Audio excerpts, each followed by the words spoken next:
뉴스정면 승부 2부 시작하겠습니다. 1부에 이어서 여의도 청년정치 계속 이어갈 텐데요. 지금 스튜디오에 있는 국민의힘 강동을 당협위원장이시죠. 이재용 전 의원, 더불어민주당 박성민 전 최고위원 두 분 나와 계십니다. 자, 지금 책이 한 권 나오는 모양이에요. 이 친윤계 의원들 아마 그리고 전한길 선생님도 아마 같이 이 책을 쓰신 모양인데 12.3 비상계엄의 정당성을 다룬 책을 출간한 예정이라는 소식인데 자 어떻게 평가하십니까? 먼저 이 의원님부터. 타이밍이 좋지 않다고 봅니다. 그러니까 좀 구체적으로. 갑자기 타이밍 얘기하니까. 예. 아니 지금 이 책을 쓰게 되면 앞서 우리가 얘기했던 윤석열 대통령이 이제 그 헌재에 결정이 났을 때 예. 만에 하나 뭐가 날지 모르겠지만 인용이 됐을 때 그거에 승복하느냐 마느냐 이 얘기를 하고 있었잖아요. 근데 그 전에 요 책을 내는 바람에 아니면 이 책을 낸다고 이제 공고가 뜬 바람에 광고가 된 바람에 그러면은 그 인용이 돼도 이거 승복하는 거 아니야? 승복 안 하는 거 아니야? 이런 식의 이제 사람들로 하여금 오해를 받을 수 있기 때문에 저는 이거는 타이밍이 매우 안 좋고 또 거기에 이제 같이 저서에 참여하신 분들이 지금까지 이제 개별적으로 굉장히 광장에서 목소리를 높였던 분들이잖아요. 좀 강성으로 비춰지는. 강성으로 겁니다. 비춰지죠. 예. 그렇기 때문에 인용이 되더라도 만에 하나 아까 말씀드린 조기 대선으로 넘어가는 그 과정에서 뭐 저희가 손절 얘기도 했었고 아니면 뭐 우리가 빨리 조기 대선으로 이제 무드를 바꿔야 된다 말씀을 드렸는데 이런 책들은 혹시 그것을 좀 잘 넘어가지 못하게 하는 걸림돌이 되지 않을까라는 인상을 줄 수도 있다고 봅니다. 어떻게 보세요? 그러니까 떨어진 끈을 이어보려고 애를 쓰는 분들이라는 생각이 드는데 뭐 손바닥으로 하늘을 가릴 수는 없는 거죠. 그러니까 대통령의 행동이 잘못됐다라는 거에 대해서 명확하게 국민의힘에서 밝히지 않으면 저는 그 다음 장으로 못 넘어갈 거라고 생각해요. 사실 박근혜 대통령에 대한 탄핵도 그것도 사실은 그래도 그 안에서 당시에 이제 현재 국민의힘 안에서 당시에 그래도 찬성파와 반대파가 좀 나뉘긴 했었습니다만 어쨌든 그것도 어느 정도 그 박근혜 대통령의 강을 건너는 데 시간이 좀 필요했던 거잖아요. 근데 이렇게 되면 정말 지금 아직 뭐 선고가 나오진 않았습니다만 나오기 전에도 아직까지도 이 비상계엄이 계엄령이 아니라 계몽령이다라는 주장을 완강하게 하시는 분들이 있다라고 하면 이거는 강 수준이 아니라 사실은 늪 수준인 거거든요. 그러니까 윤석열의 늪을 건널 수 있을 거냐. 저는 이게 핵심일 거라고 보고 이분들이 이렇게 책 내고 책만 내겠습니까? 북콘서트도 하겠죠. 북콘서트만 하겠습니까? 온갖 뭐 집회도 다니시겠죠.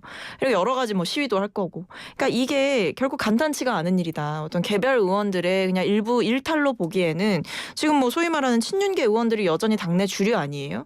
그렇기 때문에 저는 앞으로 어떤 대통령과의 정치적인 절연을 하려는 세력은 오히려 굉장히 소수가 될 가능성이 높고 어떤 대통령으로부터 조금이라도 이 남아있는 콩고물을 긁어모으기 위해 노력하는 사람들이 좀 팽배해질 가능성도 배제할 수 없다고 봅니다.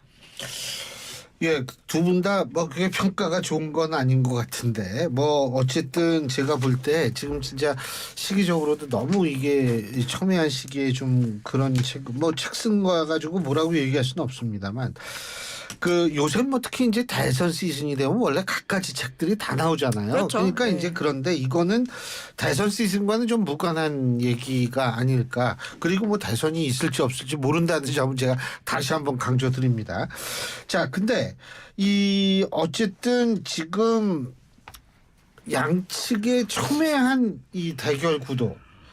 이 양진영의 첨예한 대결 구도 제일 걱정은 전 그게 제일 걱정이에요. 제가 오늘 수업 시간에도 학생들한테 그 얘기를 했는데 이 거리에서 이게 혹시 불상 사례도 나면 어떻게 할까? 어떻게 될까? 이게 제일 걱정인데 최소한도 이런 차원에서 우리가 생각을 해본다면 정치권이 좀 이런 거를 좀 이렇게 다독여서 이게 좀 캄다운 시켜야 되는 거 아닌가 이런 생각이 들거든요. 진정시켜야 되는 거 아닌가? 어떻게 보십니까? 어떻게 해야 돼요, 정치권이? 글쎄요. 방법은 진짜 이건 모르겠더라고요, 저도. 사실 지난 2년 동안 그 대선이 있고 난 이후부터 민주당은 대선을 불복했죠. 인정은 안 했죠. 물론 윤석열 대통령이 그럼 과연 제대로 했냐. 뭐 인사 부분을 보나 정책적으로 부분을 특히 지난 총선 때 그 직전에 있었던 의료 대란 같은 경우는 보면은 매우 미숙했다는 부분은 인정할 수밖에 없는데 그 전에 다시 말씀드리지만 민주당도 굉장히 협조적이지 않았고 특히 총선 이후로는 뭐 무소불위였죠. 거대한 야당이 돼서 줄탄핵을 했었고 정책적으로 하나도 도와준 것도 없고 여러 가지로 서로 간에 손가락질할 수 있을 만한 일들을 서로 했다고 봅니다. 그것이 켜켜이 쌓여서 여기까지 오게 된 건데 글쎄 과연 이 똑같은 사람들이 앞으로 그럼 잘 지내자 그러면서 뭔가를 잘 해낼 수 있을까요? 저는 그거에 대해서는 좀 회의적으로 보고요. 아까 책에 대해서 한 말씀만 좀 드리자면은 이분들이 책을 왜 냈을까에 대해서 한 가지는 좀 상상할 수 있을 것 같아요. 뭐냐면 기각 내지는 각하를 확신하면은 이런 책을 낼 수가 있죠. 이분들은 왜? 이 책이 그걸 설명을 할 테니까 왜 기각이 되고 각하가 됐는지. 그래서 그런 의미에서는 이분들은 굉장히 강고하다. 이 헌재 그 결정에 대해서 그런 부분을 좀 엿볼 수가 있는 것 같습니다. 근데 뭐 민주당이 이제 대선에 불복했다라고 저는 생각하지 않아요. 그때 분명히 이제 새벽에 이재명 대표께서 직접 이제 승복의 메시지를 냈고 뭐 그 이후에도 대선에 패배했던 그 책임과 관련해서 내 책임이다라고 이야기를 한 일도 있었고 오히려 이제 이재명 대표를 인정하지 않았던 게 윤석열 대통령이지 않았나라는 점은 지적을 해야 될 것 같습니다. 사실 뭐 야당이 도와주고 싶어도 이재명 대표를 만나려는 시도조차 사실은 하지 않았고 심지어는 공개적인 뭐 연설 자리에서 썼던 언어들을 보면 반국가 세력이라느니 뭐 반국가 세력들이 암약하고 있다느니 그러니까 뭐 이런 여러 가지 이야기를 하면서 민주당을 겨냥해서 적대의 언어를 쓰고 심지어 얼굴조차 마주하려고 하지 않았던 게 대통령의 그 모습이었기 때문에 사실은 저는 대통령이 잘했냐 정말 이런 근본적인 질문을 드릴 수밖에 없어요. 그리고 지금 이 상황에서도 사실은 대통령이 냈던 메시지를 살펴보면 여전히 내 편과 내 편이 아닌 편을 완벽하게 구분하면서 나를 지지하는 사람은 국민이요. 나를 지지하지 않는 사람은 반국가 세력이다. 이런 적대적 세계관 속에 갇혀있는 사람 같거든요. 그래서 저는 뭐 윤석열 대통령에 대해서는 뭐 이번 주 금요일에 결정이 날 거고 말씀하신 어떤 그 교수님의 질문에 대해서는 개인적으로 앞서 우리가 얘기를 좀 길게 했던 승복 메시지가 1차적인 뭐 미미한 효과는 줄 수 있을 거라고는 생각을 하나 그것과 별개로 이제 앞으로 정치권에서 뭐 싸울 땐 싸우더라도 어떤 큰 정책이라든지 국가적인 아젠다와 관련해서는 머리를 맞대는 모습들 이런 거를 좀 더 늘려갈 필요는 있겠다 이런 생각은 듭니다. 요거는 뭐 그렇게 좀 직접적인 관계는 없는데 홍준표 시장 얘기 좀 여쭤볼게요. 홍준표 네. 시장이 무슨 얘기를 했냐면 이재명 대표가 살아난 바람에 윤석열 대통령도 살아날 것이다. 이런 얘기를 했는데 어떻게 둘의 연관관계 있을까요?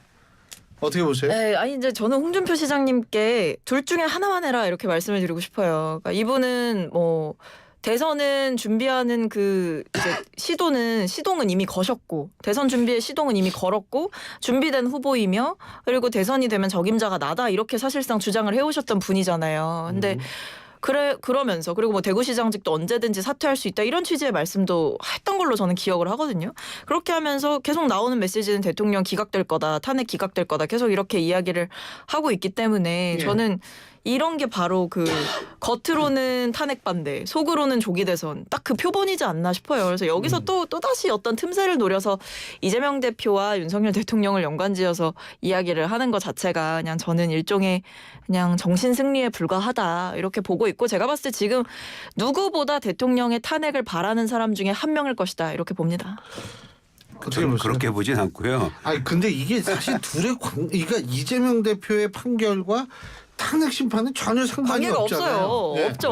어떻게 네. 보세요? 아니 근데 어떤 의원이 그 얘기하더라고요. 이재명 대표의 그 지난주 선거를 보면서 뭐라 그랬더라. 뭐 우리가 조기 대선에 갈 경우에 질 게 뻔하니까 각하 내진 기각으로 가야 된다고 어떤 우리 현역 국민의힘 중에서 어느 의원이 얘기했던 것 같은데 저 그걸 좀 들으면서 저는 기겁을 했습니다. 사실.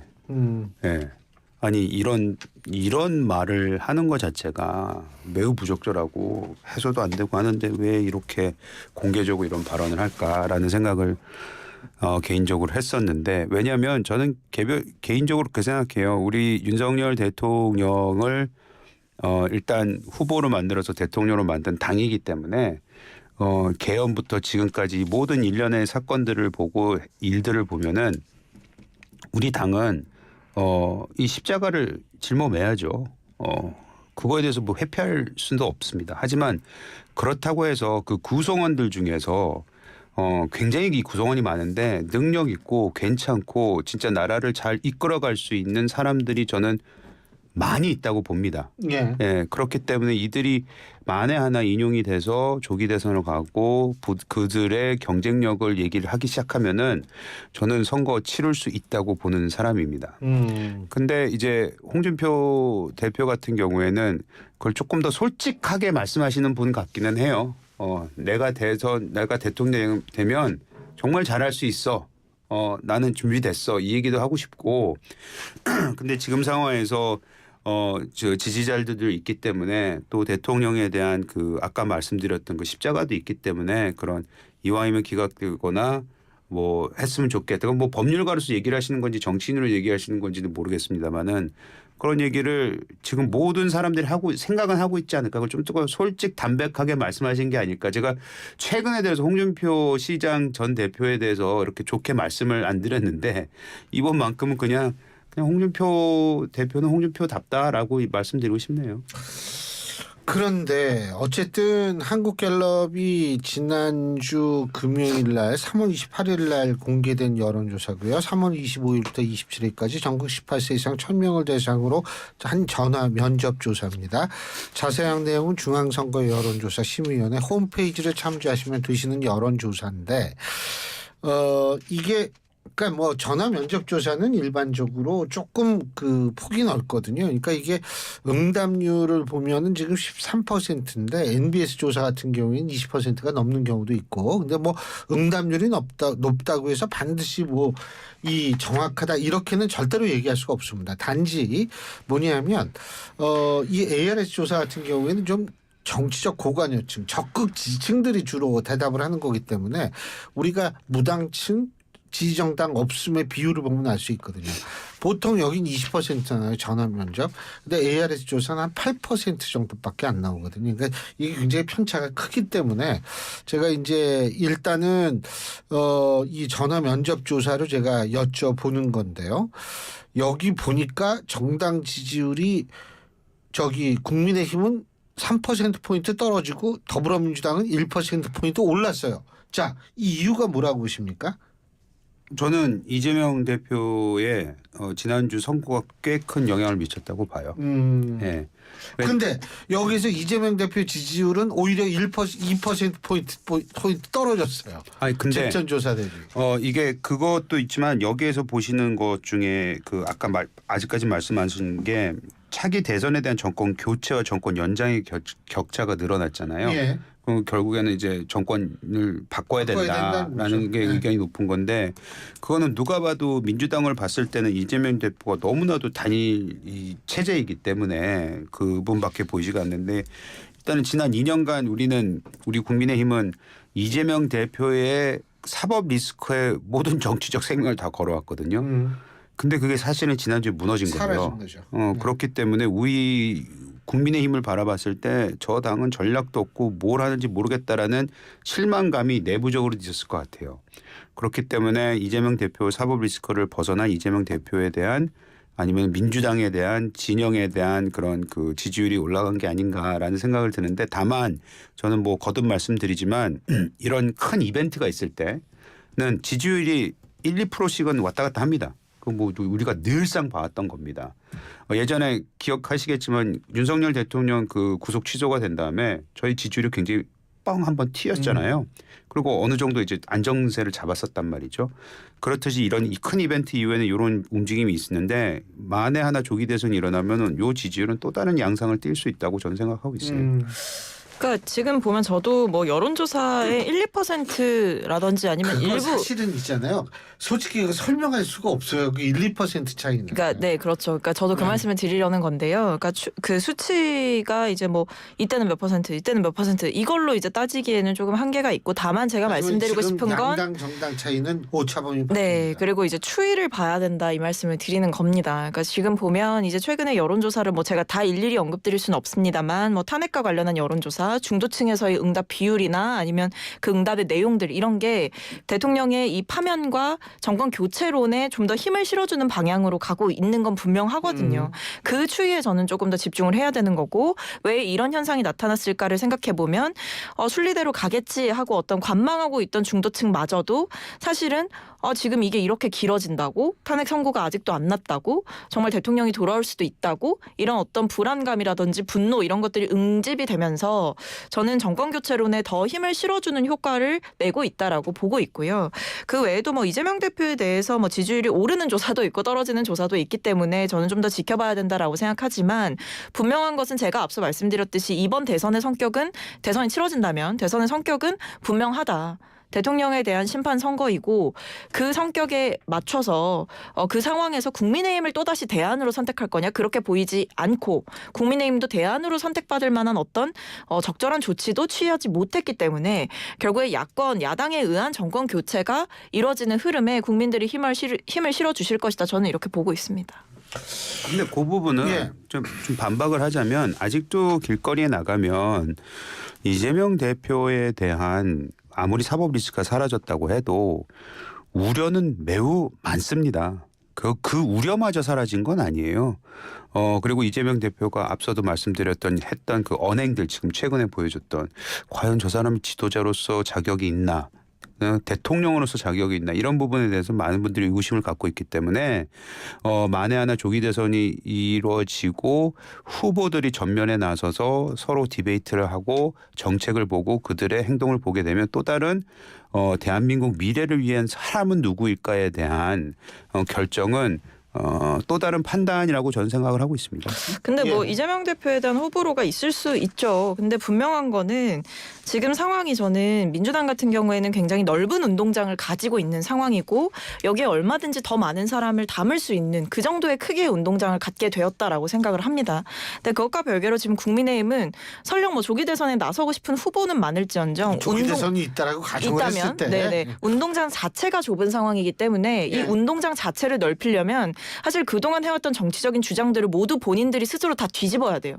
예를 들면 대통령을 옹호했던 발언들 아니면 계엄에 대해서 제대로 사실은 좀 부족했던 사과들 아니면 대통령의 행동에 대한 처절한 반성 그리고 본인들의 반성 이런 것들이 있어야만 이 운동장 자체를 넓힐 수가 있는 건데 그걸 할 수 있는 시간과 기회가 있었음에도 이 국민의힘은 좁은 운동장에 갇혀 있기를 선택했다. 지지층들에게 둘러싸여서 저는 그렇기 때문에 이 운동장 크기의 차이가 굉장히 있기 때문에 뭐 이재명 대표를 걱정해 주시는 것은 감사하나 그 부분에서는 민주당이 앞으로 뭐 해결해 나갈 일들이 있고 그리고 최근에 어떤 뭐 공직선거법 2심 무죄라든지 뭐 여러 가지 우려가 있었던 사법 리스크에 대한 부분도 일부 털어낸 상황이기 때문에 저는 뭐 민주당이 차분하게 조기 대선이 치러진다면 열심히 하면 될 일이다 이렇게 보고 있습니다. 이재명 대표에 대해서 걱정 안 해요. 잘 살 것 같아요. 네. 근데 여기서 지금 사실 이 한국갤럽 조사에서 가장 높은 지지율을 기록한 건 뭐냐면 모름, 무응답, 지지하는 사람 없다라는 게 제일 높아요. 37%거든요. 그리고 참고로 그냥 김문수 장관은 8%, 한동훈 전 대표는 5%, 오세훈 시장, 홍준표 시장은 3%씩, 안철수 의원은 1% 이렇게 되거든요. 그러니까 이게 사실은 지금 제일 높은 게 확실히 모름 이 지지하는 후보가 없다라는 게 제일 높지만 여당 후보 그러니까 잠룡들의 지지율 합이요. 이거 다 합해봤자 이게 34% 안 돼요. 30%도 안 되거든요. 이거는 어떻게 보세요? 이런 현상은? 제가 아까도 말씀드렸듯이 윤석열 대통령에 대한 저희가 십자가를 지고 있다고 말씀드렸잖아요. 그럼 잠룡들도 뭐 한동훈 대표 정도 빼놓고는 뭐 이렇게 윤석열 대통령에 대해서 강하게 비판을 할 수 있는 상황이 아니에요. 지금 헌재가 어떻게 되느냐 마느냐를 앞두고 여기에 대해서 자신의 의견을 적극적으로 개진할 수 있는 상황은 아닙니다. 예. 그렇기 때문에 그 적극적이지 않았을 때 사람들은 뭐 기억에서 멀어질 수도 있고 눈에 보이지 않을 수가 있겠죠. 그래서 그런 구조적인 문제가 가지고 있기 때문에 이분들이 눈에 보이지 않는다라는 생각을 하고 있지만 저는 뭐 오세훈 시장 같은 경우에는 결국에는 그 아까 말씀드렸던 예. 뭐 우리 박성민 최고위원도 얘기했지만 운동장 너무 민주당이 넓게 가지고 있는 거 아니냐 그렇게 말씀하셨지만 사실 뭐 그 안에서도 중도에 대한 호소력이라든지 아니면은 그 아까 말씀하셨듯이 37%가 넘는 무당층 이분들의 마음을 움직일 수 있는 후보 같은 경우에는 오세훈도 충분히 경쟁력이 있다 저는 생각을 하고 있거든요. 그래서 그런 분들이 뛸 수 있는 상황이 만약 된다면 예. 저는 호소력 있게 다가갈 거라고 생각합니다. 알겠습니다. 여러분 오늘이 며칠인지 다 아시죠? 4월 2일입니다. 오늘 뭐 하는지 근데 잘 모르시는 분이 많을 것 같은데 오늘이 2025년 상반기 재보궐선거가 있는 날입니다. 근데 물론 국회의원을 뽑는 지역은 단 한 곳도 없고요. 이 시장 광역단체장이라 기초단체장 뽑고 아산시장이라든지 거제시장이라든지 이런 분들 뽑고 그다음에 제가 알기로는 경기도의회 의원 2분 뽑는 거 그다음에 서울에서는 구로구청장 뽑는 거 뭐 요렇게 되고 있습니다. 지금 이렇게 되고 있는데 문제는 지금 20% 정도밖에 투표율이 안 됩니다. 이거 어떻게 평가하세요? 관심이 없는 거죠 지금. 관심이 없죠. 네, 네. 관심이 없는 것이고요. 너무나도 큰 정치적 사안을 앞두고 있기 때문에 예. 이 선거는 전혀 관심이 없고 또 이 선거가 무슨 바로미터 역할을 할 수도 있는 상황이 아니거든요. 네, 그래서 아마 저조한 투표율이 나오는 게 아닌가라는 생각이 듭니다. 네, 뭐 그리고 말씀해주신 대로 뭐 국회의원을 뽑는 선거가 없고 그리고 지금 사실 이 선거가 치러지는 상황 자체가 뭐 탄핵 정국이라든지 아니면 산불 피해가 극심한 상황에서 치러지는 선거였다 보니까 이제 각 당에서도 조금씩 자중하는 그런 분위기는 있었던 것 같아요. 다만 그래도 집중해보고 싶은 거는 일단 현장에서 열심히 뛰는 후보들이 있고 그리고 뭐 부산 교육감이라든지 아니면 19.8%예요. 부산. 네, 아니면 이제 구로구청장 보궐선거라든지 이런 식의 서울이라든지 부산과 같은 굵직한 지역에서 기존의 판단과는 좀 다르게 갈 수 있는 부분들이 포착이 될 수 있을까. 그러니까 지금 어쨌든 대통령 탄핵 정국 이후에 처음으로 치러지는 선거인 건 분명하기 때문에 포착할 수 있는 시그널들은 있을 수 있다라는 생각이 듭니다. 오히려 뭐 구로구청장 같은 경우에는 국민의힘 같은 경우 우리 때문에 안 나왔죠. 네, 예. 그 후보를 보궐이 안 된 냈죠. 거잖아요. 그래서 우리 스스로 잘못을 인정하고 후보를 안 낸 것에 대해서는 전 지도부가 매우 잘했다고 생각을 합니다. 22.7%입니다. 지금 서울. 그리고 경상남도 아마 이게 거제시장인데 여기 투표율이 높네. 41.8%예요. 이 지역마다 편차가 큰데 어쨌든 뭐 이제 48시간 안 남았습니다. 그 이후에 대한민국 어디로 흘러갈지 지켜보겠습니다. 오늘 두 분 말씀 여기까지 듣죠. 고맙습니다. 감사합니다. 감사합니다. 예, 지금까지 국민의힘 강동을 당협위원장이시죠. 이재영 전 의원, 더불어민주당 박성민 전 최고위원 두 분과 함께했습니다. 세계 평화를 향한 끝없는 여정.